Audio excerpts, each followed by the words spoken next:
ಮೈಸೂರಿನಲ್ಲಿ helium cylinder blast ಕೇಸ್ಗೆ twist ಸಿಗ್ತಾ ಇದೆ. ಹೀಲಿಯಂ ಸ್ಫೋಟ ತನಿಖೆಯನ್ನ ತೀವ್ರಗೊಳಿಸಿದ್ದಾರೆ ಪೊಲೀಸರು. ಈ ಸ್ಫೋಟ ಇದೆಯಲ್ಲ, ಇದು ಅಕಸ್ಮಾತ್ ಆಗಿರೋದಾ, ಆಕಸ್ಮಿಕವಾಗಿ ಆಗಿರೋದಾ ಅಥವಾ ವ್ಯವಸ್ಥಿತ ಷಡ್ಯಂತ್ರನ? ಏನಿದು? ನಿಜವಾಗ್ಲೂ ಹೊಟ್ಟೆಪಾಡ್ಗೋಸ್ಕರ ಬಂದಿದ್ದವನ ಸಲೀಮು? ಬಲೂನ್ ವ್ಯಾಪಾರಿ ಸಲೀಂಗೆ ಹೀಲಿಯಂ ಎಲ್ಲಿಂದ ಸಿಕ್ತು? ಮೃತ ಸಲೀಂನ ಹಿನ್ನೆಲೆಯನ್ನ ಮೈಸೂರಿನ ಪೊಲೀಸರು ಕೆದಕ್ತಾ ಇದ್ದಾರೆ. ಈಸಿಯಾಗಿ ಹೀಲಿಯಂ ಸಿಲಿಂಡರ್ ಸಿಕ್ಬಿಡುತ್ತಾ? ಎಲ್ಲಿಂದ ಖರೀದಿ ಮಾಡ್ದ ಅದನ್ನ? ಲಕ್ನೋದಿಂದ 15 ದಿನದ ಹಿಂದಷ್ಟೇ ಮೈಸೂರಿಗೆ ಸಲೀಂ ಬಂದಿರ್ತಾನೆ. ಲಷ್ಕರ್ ಮೊಹಲ್ಲಾದ ಶರೀಫ್ ಲಾಡ್ಜ್ನಲ್ಲಿ ಸಲೀಂ ಉಳ್ಕೊಂಡಿರ್ತಾನೆ. ಸಲೀಂ ಹಿನ್ನೆಲೆ ಏನು? ಈ ಪ್ರಕರಣಕ್ಕೆ ಏನಾದ್ರೂ NIA ಎಂಟ್ರಿ ಕೊಡುತ್ತಾ? ನೀವು ಗಮನಿಸಬಹುದು, ಈ ಹಿಂದೆ ಕೂಡ ಹಲವಾರು ಈ ರೀತಿ ಸಣ್ಣ ಪುಟ್ಟ ಬ್ಲಾಸ್ಟ್ಗಳಾದಾಗಲೂ ಅದರ ಹಿಂದೆ ಏನಾದ್ರೂ ಒಂದಿತ್ತು. ದೆಹಲಿ ಮಾದರಿಯಲ್ಲೇ ಇಲ್ಲೂ ಬ್ಲಾಸ್ಟ್ ಮಾಡೋದಕ್ಕೆ ಏನಾದ್ರೂ ಪ್ಲಾನ್ ಅನ್ನ ಮಾಡ್ಕೊಂಡಿದ್ರ?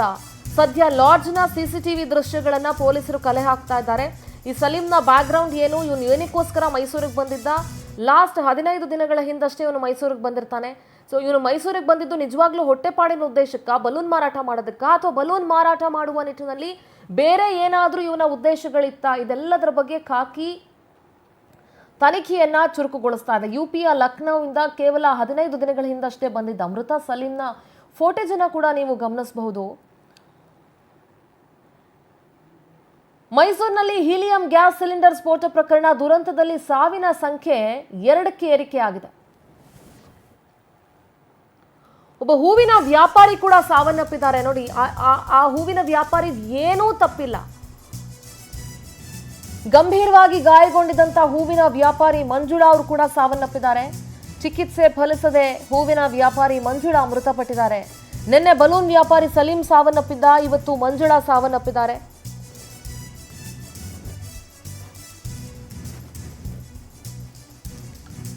ಈ ಹೀಲಿಯಂ ಸ್ಫೋಟಗೊಳಿಸಲ್ಲ, ಇದು ಹಿಂದೆ ಬೇರೆ ಏನಾದ್ರೂ ಇದೆಯಾ? ಬೇರೆ ಏನಾದ್ರೂ ಷಡ್ಯಂತ್ರ ಇದೆಯಾ? ಬೇರೆ ಏನಾದ್ರೂ ಉದ್ದೇಶಗಳಿತ್ತ? ಇದೇನಾದ್ರೂ ಟ್ರಯಲ್ ಬ್ಲಾಸ್ಟ್ ತರ ಏನಾದ್ರೂ ಮಾಡಿದ್ರ? ದೆಹಲಿಯ ಕಾರ್ ಬ್ಲಾಸ್ಟ್ ಪ್ರಕರಣವನ್ನ ನಾವೆಲ್ಲರೂ ಇಲ್ಲಿ ನೆನಪಿಸ್ಕೊಳ್ಬಹುದು. ಮೈಸೂರು ಅಂತಂದ್ರೆ ವಿಶ್ವವಿಖ್ಯಾತಿ ಪಡೆದಿರುವಂತಹ ಜಾಗ ಅದು. ದಸರಾ ಆಚರಣೆಯಿಂದ ಇಟ್ಕೊಂಡು ಇತಿಹಾಸಕ್ಕೂ ಹೌದು, ಪರಂಪರೆಗೂ ಹೌದು. ಸೊ ಹೀಗಿರುವಾಗ ಮೈಸೂರಿನ ಅರಮನೆ ಅಂತಂದ್ರೆ ಅಲ್ಲಿ ವಿದೇಶಿಗರು ಸೇರಿರ್ತಾರೆ, ಸಾವಿರಾರು ಜನ ಪ್ರವಾಸಿಗರಿರ್ತಾರೆ, ಕೆಲವೊಂದ್ಸಲ ಲಕ್ಷಾಂತರ ಜನ ಪ್ರವಾಸಿಗರಿರ್ತಾರೆ. ಅಂಥ ಮೈಸೂರಿನ ಅರಮನೆ ಮುಂಭಾಗದಲ್ಲಿ ಕೆಲವೊಂದು ಸೀಸನ್ನಲ್ಲಿ ಈ ಥರ ಬಲೂನ್ ವ್ಯಾಪಾರ ಮಾಡೋದು, ಬೇರೆ ಬೇರೆ ಆಟ ಸಾಮಗ್ರಿಗಳನ್ನು ವ್ಯಾಪಾರ ಮಾಡೋದು, ಇದೆಲ್ಲವೂ ಸಹಜವಾಗಿ ನಡೀತಾ ಇರುತ್ತೆ. ಇದು ಅದೇ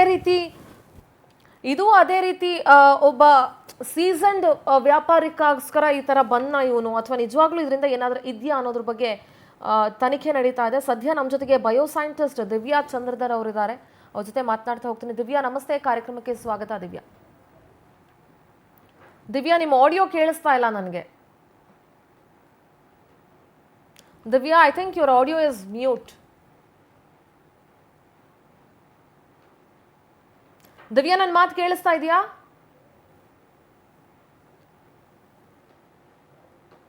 ಎಸ್, ಸಂಪರ್ಕಕ್ಕೆ ತೆಗೆದುಕೊಳ್ಳುವಂತಹ ಪ್ರಯತ್ನ ಮಾಡ್ತೀನಿ. ನೋಡಿ, ಮೈಸೂರಲ್ಲಿ ಹೀಲಿಯಂ ಗ್ಯಾಸ್ ಸಿಲಿಂಡರ್ ಸ್ಫೋಟ ಆದಂತಹ ವಿಚಾರವಾಗಿ ಹಲವು ಆಯಾಮಗಳಿಂದ ನಾವಿದನ್ನ ತನಿಖೆ ನಡೆಸಬೇಕಾಗತ್ತೆ, ಯೋಚನೆ ಮಾಡಬೇಕಾಗತ್ತೆ. ಒಂದು, ಸಾಂಸ್ಕೃತಿಕ ನಗರಿ ಮೈಸೂರು, ಬಹಳಷ್ಟು ಪ್ರವಾಸಿಗರಿಂದ ಒಂದಲ್ಲ ಒಂದು ಕಾರಣಕ್ಕೆ ವರ್ಷ ಪೂರ್ತಿ ಪ್ರವಾಸಿಗರಿಂದ ತುಂಬಿ ತುಳುಕುವಂಥ ಜಾಗ. ವಿಶ್ವವಿಖ್ಯಾತ ಮೈಸೂರು ಅರಮನೆಯ ಮುಂದ್ಗಡೆ ಇರುವಂಥ ಜಾಗದಲ್ಲಿ ಇದು ಬ್ಲಾಸ್ಟ್ ಆಗಿರೋದು. ಹೂವಿನ ವ್ಯಾಪಾರಿ ಒಬ್ಬರು ಸಾವನ್ನಪ್ಪಿದ್ದಾರೆ ಇದರಲ್ಲಿ, ಇನ್ನೊಂದಿಬ್ರು 3 ಜನ ಗಂಭೀರವಾಗಿ ಗಾಯಗೊಂಡಿದ್ದಾರೆ. ಇನ್ನೇನಾದರೂ ಆಗೋಗಿದ್ರೆ ಬಹಳ ದೊಡ್ಡ ದುರಂತನೇ ನಡೆದು ಹೋಗ್ತಿತ್ತಲ್ಲ. ಈ ಬ್ಲಾಸ್ಟ್ ಇದೆಯಲ್ಲ, ಇದು ಅಕಸ್ಮಾತ್ ಆಗಿರೋದಾ ಅಥವಾ ಉದ್ದೇಶಪೂರ್ವಕವಾಗಿ ಏನಾದರೂ ಬ್ಲಾಸ್ಟ್ ಮಾಡಿರೋದಾ ಅಥವಾ ಇದೇನಾದರೂ ಟ್ರಯಲ್ ಬ್ಲಾಸ್ಟ್ ಥರ ಏನಾದರೂ ಮಾಡಿದ್ರಾ? ದೆಹಲಿಯಲ್ಲಾಗಿರುವಂಥ ಘಟನೆಯನ್ನು ನೆನಪಿಸ್ಕೊಂಡಾಗ ಬಹಳಷ್ಟು ಆತಂಕ ಆಗುತ್ತೆ, ಭಯ ಆಗುತ್ತೆ. ಈ ಸಲೀಂ ಯಾರು? ಏನಕ್ಕೋಸ್ಕರ ಬಂದಿದ್ದ? ನಿಜವಾಗ್ಲೂ ಹೊಟ್ಟೆಪಾಡಿಗೋಸ್ಕರ ಬಂದಿದ್ದ? ವ್ಯಾಪಾರಕ್ಕೋಸ್ಕರ? ಬಹಳಷ್ಟು ಜನ ಮೈಸೂರಿಗೆ ಬೇರೆ ಬೇರೆ ರಾಜ್ಯಗಳಿಂದ, ಬೇರೆ ಬೇರೆ ಜಿಲ್ಲೆಗಳಿಂದ ಬರ್ತಾ ಇರ್ತಾರೆ ಜೀವನಕ್ಕೋಸ್ಕರ, ಹೊಟ್ಟೆಪಾಡಿಗೋಸ್ಕರ. ಆದರೆ ಈ ಸಲೀಂ ಬಂದಿದ್ದ ಉದ್ದೇಶ ಏನು ಅಂತ ತಿಳ್ಕೊಳ್ಬೇಕಾಗತ್ತೆ. ಎಷ್ಟು ಸುಲಭವಾಗಿ ಹೀಲಿಯಂ ಸಿಕ್ಬಿಡುತ್ತಾ? ಆ್ಯಂಡ್ ಹೀಲಿಯಂ ಬಲೂನನ್ನು ಆ ರೀತಿ ಪಬ್ಲಿಕ್ಕಲ್ಲಿ ಮಾರಾಟ ಮಾಡೋದಕ್ಕೆ ಅವಕಾಶ ಇದೆಯಾ ಅನ್ನೋದು ಕೂಡ ಯೋಚನೆ ಮಾಡಬೇಕು. ಯಾಕೆಂದರೆ ಅವಕಾಶ ಇಲ್ಲ. Some event managers, event management ಮಾಡೋರಾದರೆ ಹೀಲಿಯಂ ಬಲೂನ್ ಡೆಕೋರೇಷನ್ಸ್ ಮಾಡ್ತಾರೆ. ಸೊ ಅವ್ರಿಗೆ ಒಂದು ಪರ್ಮಿಷನ್ನು ಏನಾದರೂ ಇರುತ್ತೆ. ಸೊ ಆದರೆ ಈ ರೀತಿ ಸಾರ್ವಜನಿಕ ಪ್ರದೇಶಗಳಲ್ಲಿ ಹೀಲಿಯಂ ಸಿಲಿಂಡರ್ನ ಇಟ್ಕೊಂಡು ಬಲೂನ್ ಮಾರಾಟ ಮಾಡೋದು, ಇದಕ್ಕೆ ಅವಕಾಶ ಇದೆಯಾ ಅಥವಾ ಅವಕಾಶ ಇಲ್ಲದೇ ಇದ್ರೂ ಈ ರೀತಿ ಬಲೂನ್ ಮಾರಾಟನ ತುಂಬ ಜನ ಮಾಡ್ತಾ ಇರೋರು ಇದ್ದಾರೆ. ಸೊ ಈತನ ಪ್ರಕರಣದಲ್ಲಿ ಏನಾಗಿದೆ ಅನ್ನೋದು ತನಿಖೆ ಆಗಬೇಕಾಗುತ್ತೆ. ಹೀಲಿಯಂ ಎಲ್ಲಿಂದ ಸಿಕ್ತು ಅವನಿಗೆ, ಎಲ್ಲಿಂದ ತಗೊಂಡು ಬಂದ. ನೋಡಿ, ಹೂವಿನ ವ್ಯಾಪಾರಿ ಮಂಜುಳಾ ಅವರ ಫುಟೇಜನ್ನು ಕೂಡ ಗಮನಿಸ್ತಾ ಇದ್ರಿ. ಪಾಪ ಅವರು ಬದುಕಿನ ಬುತ್ತಿಗೋಸ್ಕರ ಅಲ್ಲೇ ಹೂ ಮಾರಾಟ ಮಾಡ್ಕೊಂಡಿದ್ರು ಅಂತ ಅನ್ಸುತ್ತೆ. ಹೂವಿನ ವ್ಯಾಪಾರಿ ಅದು ಸ್ಫೋಟಗೊಂಡಂಥ ರಭಸಕ್ಕೆ ಮಂಜುಳಾ ಕೂಡ ಸಾವನ್ನಪ್ಪಿದ್ದಾರೆ. ನಿನ್ನೆ ಅವರನ್ನು ಆಸ್ಪತ್ರೆಗೆ ಸೇರಿಸಲಾಗಿತ್ತು, ಆದರೆ ಚಿಕಿತ್ಸೆ ಫಲಿಸದೆ ಹೂವಿನ ವ್ಯಾಪಾರಿ ಮಂಜುಳಾ ಅವರು ಸಾವನ್ನಪ್ಪಿದ್ದಾರೆ.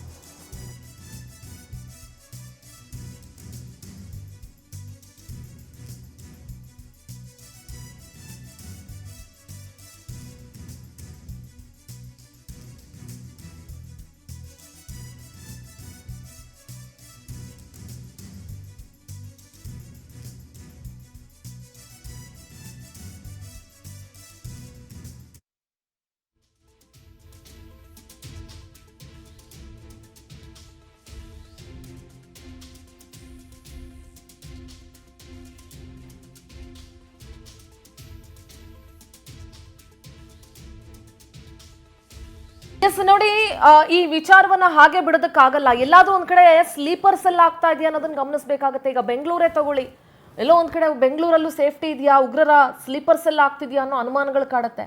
ಸೊ ಸಾಂಸ್ಕೃತಿಕ ನಗರಿ ಮೈಸೂರನ್ನ ಏನಾದ್ರು ಟಾರ್ಗೆಟ್ ಮಾಡಿದಾರಾ, ಮೈಸೂರು ಏನಾದ್ರು ಸ್ಲೀಪರ್ಸ್ ಎಲ್ಲ ಆಗ್ತಿದ್ಯಾ ಅನ್ನುವಂಥ ಪ್ರಶ್ನೆ ಮೂಡುತ್ತೆ ಇಂಥ ಘಟನೆಗಳು ನಡೆದಾಗ. ಇದು NIA ಏನಾದರೂ ಇದಕ್ಕೆ ಎಂಟ್ರಿ ಕೊಡುತ್ತಾ ಅನ್ನೋದ್ರ ಬಗ್ಗೆ ಕೂಡ ನಾವು ಗಮನ ಹರಿಸ್ತಾ ಹೋಗಬೇಕಾಗತ್ತೆ.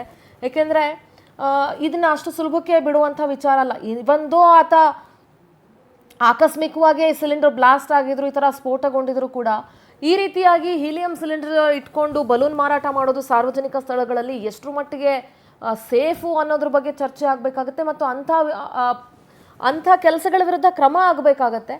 ಅದಕ್ಕೆ ಅಂತ ಒಂದು ರೂಲ್ಸು ಏನಾದರೂ ಇರಬೇಕಾಗುತ್ತೆ. ಸಿಕ್ಕವರು ಸಿಕ್ಕಿದಂಥ ಸ್ಫೋಟಕಗಳನ್ನು ತೆಗೆದುಕೊಂಡು ಬಂದು ಈ ರೀತಿ ಸಾರ್ವಜನಿಕ ಪ್ರದೇಶಗಳಲ್ಲಿ ಮಾರಾಟ ಮಾಡೋದು, ಅದರಿಂದ ಇನ್ನೇನಾದರೂ ಅನಾಹುತಗಳು ಇವಾಗ ಆಯ್ತಲ್ಲ, ಅದೇ ರೀತಿ ಅನಾಹುತ ಆದರೆ ಹೇಗೆ ಅನ್ನೋದಿರುತ್ತೆ.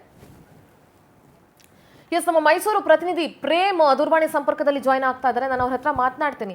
ಪ್ರೇಮ್, ನಿನ್ನೆ ಆದಂಥ ಈ ಸ್ಫೋಟ ಏನಿದೆಯಲ್ಲ, ಇದು ಸಾಕಷ್ಟು ಅನುಮಾನಗಳಿಗೆ ದಾರಿ ಮಾಡಿಕೊಡ್ತಾ ಇದೆ. ಪ್ರೇಮ್, ಈ ಹೀಲಿಯಂ ಆತನಿಗೆ ಎಲ್ಲಿಂದ ಸಿಕ್ತು? 15 ದಿನದಿಂದ ಬಂದಿದ್ದ, ಅವನೊಬ್ಬನೇ ಬಂದಿದ್ವಾ ಅಥವಾ ಅವನ ಜೊತೆ ಇನ್ಯಾರಾದ್ರೂ ಬೇರೆ ಬೇರೆ ಜನಗಳಿದ್ರ, ಅಥವಾ ಎಷ್ಟು ಈ ಥರ ಸಿಲಿಂಡರ್ಗಳನ್ನ ಆತ ಇಟ್ಕೊಂಡಿದ್ದ, ಏನು ಎತ್ತ ಅನ್ನೋದ್ರ ಬಗ್ಗೆ ತನಿಖೆ ಯಾವ ಮಟ್ಟದಲ್ಲಿ ನಡೀತಾ ಇದೆ ಪ್ರೇಮ್?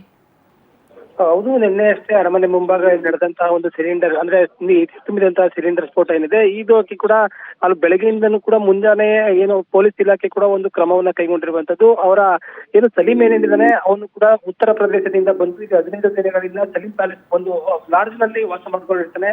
ಸಂಜೆ ಅಂತ ಅಂದ್ರೆ ಅದನ್ನ ಬಲೂನ್ಗೆ ಗ್ಯಾಸ್ ತುಂಬಿಸುವಂತ ಕೆಲಸವನ್ನ ಮಾಡ್ಕೊಂಡಿರ್ತಾನೆ. ನಿನ್ನೆ ಅಷ್ಟೇ ಅವರು ಅರಮನೆ ಮುಂಭಾಗದಲ್ಲಿ ಬ್ಲಾಸ್ಟ್ ಆದಂತ ಸಂದರ್ಭದಲ್ಲಿ ಅವನು ಕೂಡ ಸಾವನ್ನಪ್ಪಿರುವಂತದ್ದು. ಗಂಭೀರವಾಗಿ 4 ಜನರಿಗೆ ಗಂಭೀರವಾಗಿ ಗಾಯಗೊಂಡಿರುವಂತಹ ಘಟನೆ ಕೂಡ ನಡೆದಿರುವಂತದ್ದು. ಈ ಹಿನ್ನೆಲೆಯಲ್ಲಿ ಪೊಲೀಸ್ ಇಲಾಖೆ ಎಲ್ಲಾ ರೀತಿಯನ್ನು ಕೂಡ ತನಿಖೆ ಮಾಡುವುದಕ್ಕೆ ಮುಂದಾಗಿರುವಂತದ್ದು. ಸಲೀಂ ಏನಿದ್ದಾನೆ ಅವನು ಉತ್ತರ ಪ್ರದೇಶದಿಂದ ಬಂದಿರ್ತಾನೆ. ಬಂದಂತ ಸಂದರ್ಭದಲ್ಲಿ ಅವನು ಇಲ್ಲಿ ಮೈಸೂರು ಭಾಗಕ್ಕೆ ಯಾವ ಉದ್ದೇಶದಿಂದ ಬಂದಿದ್ದ, ಅವನು ಇಲ್ಲಿ ಏನಾದ್ರೂ ಕೂಡ ಪ್ಲಾನ್ ಅನ್ನ ಮಾಡ್ಕೊಂಡು ಬಂದು ಇಲ್ಲಿ ಬ್ಲಾಸ್ಟ್ ಮಾಡಿದಾನ ಅಥವಾ ಅಲ್ಲಿನ ಹಿನ್ನೆಲೆ ಏನಿದೆ ಎಂಬುದನ್ನು ಕೂಡ ಒಂದು ಮೈಸೂರಿನ ಒಂದು ಪೊಲೀಸ್ ಇಲಾಖೆ ಕೂಡ ಕೂಲಂಕುಷವಾಗಿ ಪರಿಶೀಲನೆ ಮಾಡ್ತಿರುವಂತದ್ದು. ಅವನು ತಂಗಿದಂತಹ ಒಂದು ಲಾಡ್ಜ್ ಏನಿದೆ, ಆ ಲಾಡ್ಜ್ನಲ್ಲಿರುವಂತಹ ಕೆಳಭಾಗದಲ್ಲೂ ಕೂಡ 3 ಸೈಕಲ್ಗಳಿತ್ತು. ಅವನು ನಿನ್ನೆ ಅಷ್ಟೇ ಬಾಂಬ್ ಬ್ಲಾಸ್ಟ್ ಒಂದಂದ್ರೆ ಅವರ ಒಂದು ಬಾಂಬ್ ಬ್ಲಾಸ್ಟ್ ರೀತಿಯಲ್ಲಿ ಕೂಡ ಆದಂತಹ ಒಂದು ಘಟನೆ ಏನಿದೆ ಅದನ್ನು ಕೂಡ ಅಲ್ಲಿ ಪರಿಶೀಲನೆ ಮಾಡಿದಂತ ಸಂದರ್ಭದಲ್ಲಿ ಸೈಕಲ್ ಕೂಡ ಆ ಸ್ಥಳದಲ್ಲಿ ಇತ್ತು. ಇಲ್ಲಿರುವಂತಹ ಲಾಡ್ಜ್ನ ಭಾಗದಲ್ಲಿರುವಂತಹ ಸೈಕಲ್ಗಳು ಮತ್ತೆ ಅಲ್ಲಿ ಬ್ಲಾಸ್ಟ್ ಆದಂತ ಸಂದರ್ಭದಲ್ಲಿ ಸಿಕ್ಕಂತ ಸೈಕಲ್ ಕೂಡ 3 ಕೂಡ ಒಂದೇ ಆಗಿರುವಂತದ್ದು. ಆ 3 ಸೈಕಲ್ಗಳಲ್ಲಿ ಕೂಡ ಇವನು ಅದನ್ನ ಬಳಕೆ ಮಾಡ್ತಾ ಇದ್ದ, ಇಲ್ಲ ಬೇರೆ ಯಾರಾದ್ರೂ ಕೂಡ ಬಳಕೆ ಮಾಡ್ತಾ ಇದ್ರ, ಇದನ್ನು ತುಂಬಿದಂತ ಒಂದು ಬಲೂನ್ ಅನ್ನ ಗ್ಯಾಸ್ ತುಂಬಿಸುವಂತ ಕೆಲಸ ಮಾಡ್ತಾ ಇದ್ರ. ಉತ್ತರ ಪ್ರದೇಶದಲ್ಲಿ ಅವರ ಮೂಲ ಯಾವುದು, ಉತ್ತರ ಪ್ರದೇಶದ ಅವರ ಮೂಲನ ಮೈಸೂರು ಭಾಗಕ್ಕೆ ಏನು ಉದ್ದೇಶದಿಂದ ಬಂದಿದ್ರು ಎಂಬುದನ್ನು ಕೂಡ ಕೂಲಂಕುಷವಾಗಿ ಪರಿಶೀಲನೆ ಮಾಡಿ. ಇವಾಗ ಮೈಸೂರಿನ ಪ್ರೇಮ್, ನನ್ ಧ್ವನಿ ಕೇಳಿಸ್ತದೆ. ಈಗ ಅರಮನೆ ಮುಂಭಾಗ ಅಂತಂದ್ರೆ ಈಗ ಕ್ರಿಸ್ಮಸ್ ಇರೋದ್ರಿಂದ, ಹೊಸ ವರ್ಷ ಇರೋದ್ರಿಂದ, ಎಕ್ಸಿಬಿಷನ್ ಕೂಡ ಓಪನ್ ಇರೋದ್ರಿಂದ ಸಾಕಷ್ಟು ಜನ ಈ ರೀತಿ ಬಲೂನ್ ವ್ಯಾಪಾರಿಗಳು ಇರ್ತಾರೆ, ಅಲ್ಲಿ ಬೇರೆ ಬೇರೆ ಆಟ ಸಾಮಗ್ರಿಗಳನ್ನ ವ್ಯಾಪಾರ ಮಾಡೋರು ಇರ್ತಾರೆ. ಆದ್ರೆ ಈ ಹಿಂದೆ ಯಾವತ್ತೂ ಇಂಥ ಒಂದು ಘಟನೆ ನಡೆದಿರಲಿಲ್ಲ. ಆದರೆ ಇದು ಮೊದಲನೇ ಬಾರಿ ಈ ರೀತಿ ಹೀಲಿಯಂ ಸಿಲಿಂಡರ್ ಬ್ಲಾಸ್ಟ್ ಆಗಿರೋದು ಅಂತ ನಾನು ಅಂದ್ಕೊಳ್ತೀನಿ ಪ್ರೇಮ್. ಸೊ ಹೀಗಿರುವಾಗ ಈ ನಿಟ್ಟಿನಲ್ಲಿ ಪೊಲೀಸರು ಯಾವ ರೀತಿಯಾದಂಥ ಒಂದು ಕ್ರಮಕ್ಕೆ ಮುಂದಾಗ್ತಿದ್ದಾರೆ, ನೆಕ್ಸ್ಟ್ ಇನ್ ಯಾವ ರೀತಿ ಗೈಡ್ಲೈನ್ಸ್ ಅನ್ನ ತರೋದಕ್ಕೆ ಏನಾದರೂ ಯೋಚನೆ ಮಾಡ್ತಾ ಇದ್ದಾರಾ ಹೇಗೆ? ಯಾಕೆಂದ್ರೆ ಹೀಲಿಯಂ ಬಲೂನ್ ಅಷ್ಟು ಸುಲಭವಾಗಿ ಹೀಲಿಯಂ ಎಲ್ಲಿಂದ ಸಿಕ್ತು ಅನ್ನುವಂಥ ಪ್ರಶ್ನೆ ಕೂಡ ಉದ್ಭವ ಆಗುತ್ತೆ. ಖಂಡಿತವಾಗಿಯೂ ಸಿಂಧೂರ, ಏನು ಮೈಸೂರು ಭಾಗದ ಅರಮನೆ ಮುಂಭಾಗ ಇದೇ ಮೊದಲ ಬಾರಿಗೆ E10 ಒಂದು ಬ್ಲಾಸ್ಟ್ ಆಗಿರುವಂತದ್ದು. ಕಳೆದ 15 ದಿನಗಳಿಂದಲೂ ಕೂಡ ಈತ ಮಾರಾಟ ಮಾಡ್ಕೊಂಡಿರ್ತಾನೆ. ಆದ್ರೆ ಈತ ಒಬ್ಬನೇ ಕೂಡ ಮಾರಾಟ ಮಾಡ್ತಾ ಇದ್ನ, ಮತ್ತೆ ಯಾರಾದ್ರೂ ಕೂಡ ಬೇರೆ ಯಾರಾದ್ರೂ ಕೂಡ ಒಂದು ಮಾರಾಟ ಮಾಡ್ತಾ ಇದ್ರೆ ಎಂಬುದರ ಬಗ್ಗೆ ಕೂಲಂಕುಷವಾಗಿ ಪರಿಶೀಲನೆ ಮಾಡ್ತಿರುವಂತದ್ದು. ಸಾಲು ರಜೆ ಇರುವಂತ ಹಿನ್ನೆಲೆಯಲ್ಲಿ ಕೂಡ ನಿನ್ನೆಯಷ್ಟೇ ಕೂಡ ಫ್ಲವರ್ ಶೋ ನೋಡಕ್ಕೆ ಬಂದಂತ ಸಂದರ್ಭದಲ್ಲಿ ಪ್ರವಾಸಿಗರು ಇರ್ತಾರೆ. ಅಂತ ಸಂದರ್ಭದಲ್ಲಿ ಬ್ಲಾಸ್ಟ್ ಆಗಿರುವಂತದ್ದು ಎಲ್ಲೋ ಒಂದ್ ಕಡೆ ಅನುಮಾನಗಳಿಗೆ ಎಡೆ ಮಾಡಿಕೊಟ್ಟಿರುವಂತದ್ದು. ಈ ಹಿನ್ನೆಲೆಯಲ್ಲಿ ಒಂದು E10 ಒಂದು ಸಿಲಿಂಡರ್ ಏನು ಕೂಡ ಬಲೂನ್ಗೆ ಗ್ಯಾಸ್ ತುಂಬಿಸಿರುವಂತಹ ಒಂದು ಕೆಲಸವನ್ನ ಮಾಡ್ತಾ ಇದ್ರು. ಅದನ್ನ ಈಗಾಗಲೇ ಕೂಡ ಪೊಲೀಸ್ ಇಲಾಖೆ ಮೈಸೂರಿನ ಇಡೀ ಭಾಗದಲ್ಲಿ ಕೂಡ ಪರಿಶೀಲನೆ ಮಾಡ್ತಿರುವಂತದ್ದು. ಆತರ ಏನಾದ್ರೂ ಕೂಡ ಸ್ಫೋಟಕ ವಸ್ತುಗಳು ಕಂಡುಬಂದ್ರೆ ವಶಪಡಿಸಿಕೊಳ್ಳುವ ನಿಟ್ಟಿನಲ್ಲಿ ಪೊಲೀಸ್ ಇಲಾಖೆ ಮುಂಜಾಗ್ರತಾ ಕ್ರಮವನ್ನ ವಹಿಸಿರುವಂತದ್ದು. All right Prem, thank you ನಿಮ್ಮೆಲ್ಲ ಡೀಟೇಲ್ಸ್ಗಾಗಿ. ಎಸ್, ನಮ್ಮ ಜೊತೆಗೆ ಬಯೋಸೈಂಟಿಸ್ಟ್ ದಿವ್ಯಾ ಚಂದ್ರಧರ್ ಅವರಿದ್ದಾರೆ. ದಿವ್ಯಾ ನಮಸ್ತೆ. ನಮಸ್ಕಾರ. ನಮಸ್ಕಾರ ದಿವ್ಯಾ, ಸಾಕಷ್ಟು ಪ್ರಶ್ನೆಗಳೇನು ಅಂತಂದ್ರೆ, ಈ ಸಹಜವಾಗಿ ಬಲೂನ್ ಮಾರಾಟ ಮಾಡೋದು ಎಲ್ಲಾ ಒಂದು ಟೂರಿಸ್ಟ್ ಪ್ಲೇಸ್ಗಳಲ್ಲಿ ನಾವು ಗಮನಿಸ್ತಾನೆ ಇರ್ತೀವಿ. ಸೊ ಆದ್ರೆ ಇಲ್ಲಿ ಹೀಲಿಯಂ ಸಿಲಿಂಡರ್ ಬ್ಲಾಸ್ಟ್ ಆಗಿರೋದು ನಿಮ್ಗೂ ಈ ಸುದ್ದಿ ಗೊತ್ತಿರುತ್ತೆ ಅಂದ್ಕೊಳ್ತೀನಿ. ಇದ್ರ ಬಗ್ಗೆ ನೀವ್ ಏನ್ ಹೇಳ್ತೀರಿ Divya? Helium is not chemical, ಏನಂದ್ರೆ dangerous chemical, dangerous gas. Actually helium is approved for the gas balloons. Echo ಬರ್ತಾ ಇದೆ ನನ್ಗೆ, ಕೇಳಿಸ್ತಾ ಇದೆಯಾ ನಾನು ಮಾತಾಡ್ತಾ ಇರೋದು? ನೀವ್ ಮಾತಾಡೋದ್ ಕೇಳಿಸ್ತಾ ಇದೆ, ನನ್ ಮಾತು ಎಕೋ ಬರ್ತಾ ಇದೆ. ಇವಾಗ ಕ್ಲಿಯರ್ ಇದೆ. ಎಸ್, ಮಾತಾಡಿ ದಿವ್ಯಾ. ಸೊ ಇನ್ಫ್ಲೇಮಬಲ್ ಹೀಲಿಯಂ ಏನಂತೀರಿ, ಅದು ಇನ್ಫ್ಲೇಮಬಲ್ ಗ್ಯಾಸ್, ಅಂದ್ರೆ ಬೆಂಕಿ ಹತ್ಕೊಳ್ದೇ ಇರುವಂತ gas. Very safe to be used in balloons actually. But ಕೆಲವೊಂದ್ಸಲಿ ಏನಾಗತ್ತೆ ಅಂದ್ರೆ, ಸಿಲಿಂಡರ್ ಅಲ್ಲಿ ಪ್ರೆಷರ್ ಹೈ ಆದಾಗ, ಯೂಶಲಿ ಸಿಲಿಂಡರ್ ಅಲ್ಲಿ ಏನ್ ಪ್ರೆಷರ್ ಇರುತ್ತೆ, 200 bar 300 bar is a basic pressure cylinder ಅಲ್ಲಿ ಇರುತ್ತೆ. ಈ ಪ್ರೆಷರ್ ಹೈ ಆದಾಗ ಬೆಂಕಿ ಹತ್ಕೊಳ್ಳುವಂತ ಸಾಧ್ಯತೆಗಳು ಜಾಸ್ತಿ ಆಗುತ್ತೆ, ಪ್ರೆಷರ್ ಜಾಸ್ತಿ ಆದಾಗ. ಸೊ ಹೀಲಿಯಂ ಅದಾಗೆ ಏನು ಅನ್ಸೇಫ್ ತರ ಏನಿಲ್ಲ. It is the best gas used for balloon. Helium gas balloon ಅಲ್ಲಿ ಅಷ್ಟೇ ಅಲ್ಲದೆ ಸ್ಪೇಸ್ ಅಲ್ಲೂ ಯೂಸ್ ಮಾಡ್ತಾರೆ, ಸ್ಪೇಸ್ ಕ್ರಾಫ್ಟ್ಸ್ ಅಲ್ಲಿ ಯೂಸ್ ಮಾಡ್ತಾರೆ, ಇಂಜಿನ್ಸ್ ಯೂಸ್ ಮಾಡ್ತಾರೆ. ಗ್ಯಾಸ್ ಕ್ರೊಮ್ಯಾಟೋಗ್ರಫಿ ಅಂತ ಅಂದ್ರೆ Divya, is it easily available or what? ಬಹಳ ಸುಲಭವಾಗಿ ಸಿಗುತ್ತಾ ಹೇಗೆ? ಹೌದು, ಗ್ಯಾಸ್ ಪ್ಲಾಂಟ್ಸ್ ಇರುತ್ತೆ, ಗ್ಯಾಸ್ ಡೀಲರ್ಸ್ ಇರ್ತಾರೆ, ಅದ್ರ ಮುಖಾಂತರ ಇಟ್ ಈಸ್ ಅವೈಲಬಲ್. ಬಟ್ ಏನ್ ರೆಗ್ಯುಲೇಷನ್ ತರಬೇಕು ಅಂದ್ರೆ, ಸಿಲಿಂಡರ್ ಯೂಸೇಜ್ ಕೆಲವು ಸಲ ತುಂಬಾ ಓವರ್ ಯೂಸ್ಡ್ ಆಗಿರುತ್ತೆ ಸಿಲಿಂಡರ್. ಅದಕ್ಕೆ ಏನು ಮೆಟಾಲಿಕ್ ಫೆಟಿಗ್ ಅಂತ ಬಂದಿರುತ್ತೆ, ಅದಕ್ಕೆ ಅಷ್ಟು ಪ್ರೆಷರ್ ತಡ್ಕೊಳ್ಳೋ ಅಂತ ಶಕ್ತಿ ಇರೋದಿಲ್ಲ.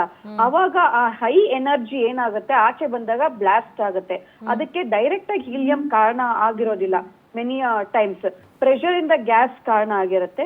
ಸೊ ಹೀಲಿಯಂ ತುಂಬಾ ಇಂಡಸ್ಟ್ರಿ, ಹೀಲಿಯಂ ಗ್ಯಾಸ್ ನ ಸೆಮಿಕಂಡಕ್ಟರ್ ಇಂಡಸ್ಟ್ರಿಯಲ್ಲಿ, ಸೈಂಟಿಫಿಕ್ ಇಂಡಸ್ಟ್ರಿಯಲ್ಲಿ, ಸ್ಪೇಸ್ ಇಂಡಸ್ಟ್ರಿಯಲ್ಲಿ, ಎಲ್ಲಾ ತರ ಡಿಫ್ರೆಂಟ್ ಇಂಡಸ್ಟ್ರಿಯಲ್ಲಿ helium it is one of the Nobel gas ಅಂತ ಹೇಳಕ್ ಇಷ್ಟಪಡ್ತೀನಿ. ಎಲ್ಲಾ ಇಂಡಸ್ಟ್ರಿಯಲ್ಲಿ ಯೂಸ್ ಮಾಡ್ತಾರೆ. ಇದು ಹೀಲಿಯಂ ಇಂದ ಆಗಿಲ್ಲ. ಗ್ಯಾಸ್ ಸಿಲಿಂಡರ್ಸ್ ಮೇಲೆ ರೆಗ್ಯುಲೇಷನ್ಸ್ ತರಬೇಕು. ಯಾವ ತರ ಸಿಲಿಂಡರ್ಸ್ ಯೂಸ್ ಮಾಡ್ತಾ ಇದಾರೆ, ಎಷ್ಟು ಯೂಸ್ಡ್ ಆಗಿದೆ, ಅದು ಮೆಟಲ್ ಯಾವ ಕ್ವಾಲಿಟಿ ಆಗಿದೆ, ಇದ್ರ ಮೇಲೆ ಇದೆ ತರಬೇಕು ಅಂತ ಹೇಳಕ್ ಇಷ್ಟಪಡ್ತೀನಿ ನಾನು. ದಿವ್ಯಾ, ಈಗ ಈ ಪಬ್ಲಿಕ್ ಪ್ಲೇಸ್ಗಳಲ್ಲಿ ಈ ತರದ್ದು ಬಳಸೋದು ಎಷ್ಟು ಮಟ್ಟಿಗೆ ಸೇಫ್ ಅಂತ ನೀವು ಏನ್ ಹೇಳ್ತೀರಿ? ಯಾಕೆಂದ್ರೆ ಇದು ಒಂದು ಸ್ಫೋಟ ಬಹಳ ಕಡಿಮೆ ನಾವು ಈ ತರ ಬಲೂನ್ ಹೀಲಿಯಂ ಸಿಲಿಂಡರ್ ಸ್ಫೋಟಗೊಂಡಿರೋಂಥ ನಾವು ಕೇಳಿರೋ ಸುದ್ದಿ. ಬಟ್ ಸ್ಟಿಲ್ ಸಾಕಷ್ಟು ಅನುಮಾನಗಳು ಮೂಡುತ್ತೆ. ಯಾಕೆಂದ್ರೆ ಅದ್ರ ತೀವ್ರತೆ ಎಷ್ಟಿರುತ್ತೆ ಅಂತ ಗೊತ್ತಿರೋದಿಲ್ಲ, ಏನಾಗಬಹುದು ಅಂತ ಗೊತ್ತಿರೋದಿಲ್ಲ. ಸೊ ನೀವೇನ್ ಹೇಳ್ತೀರಿ ದಿವ್ಯಾ?